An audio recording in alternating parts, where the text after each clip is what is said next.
us. Great to see you. Thanks for doing this. We start with a very basic question. Are you preparing the country to go back to war? I'm preparing the country to make sure that we deal with a threat from ISIL.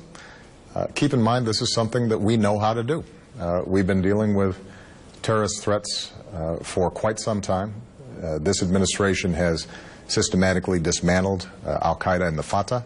ISIL poses a broader threat because of its territorial ambitions in Iraq and Syria. But the good news is, coming back from the most recent NATO meeting, is the entire international community understands that this is something that has to be dealt with.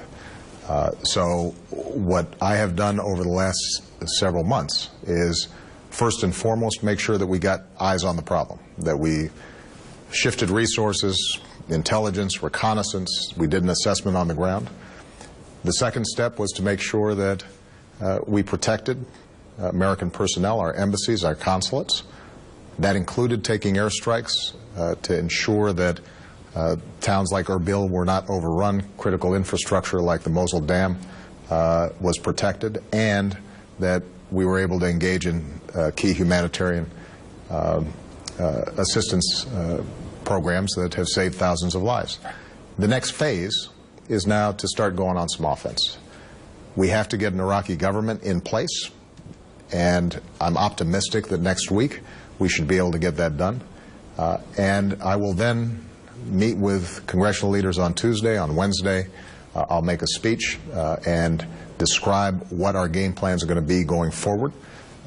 But this is not going to be an announcement about U.S. ground troops. This is not the equivalent of the Iraq War. What this is similar to the kinds of counterterrorism campaigns that we've been engaging in consistently over the last 5, 6, 7 years.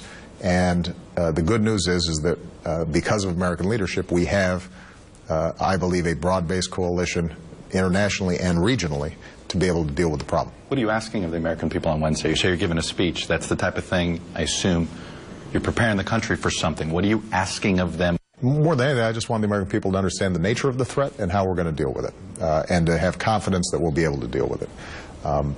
You realize you're giving that speech the day before the 13th anniversary of 9/11. But, right.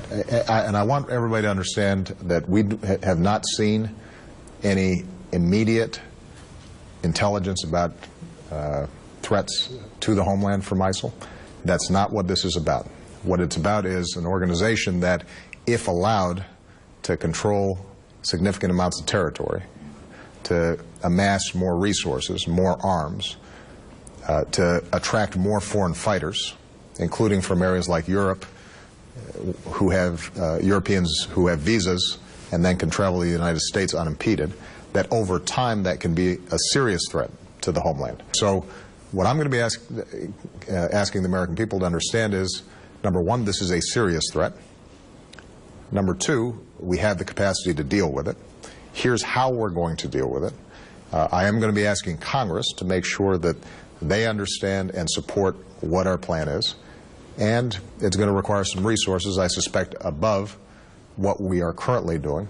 This is asking Congress for a vote, an authorization of your strategy. Well, this is not a, what does that mean? Well, define that. I'm confident that I've got the authorization that I need to protect the American people. And I'm always going to do what's necessary to protect the American people. But I do think it's important for Congress to understand what the plan is, to have buy-in, to debate it. And that's why we've been consulting with Congress throughout.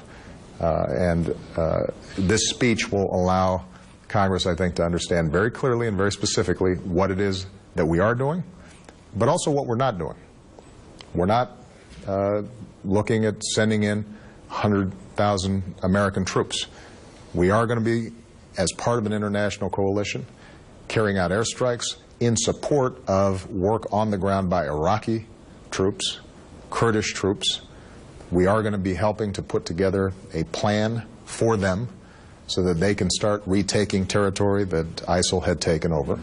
What I want people to understand, though, is that over the course of months, we are going to be able to not just blunt the momentum of ISIL, we are going to systematically degrade their capabilities, we're going to shrink the territory that they control, and ultimately we're going to defeat them.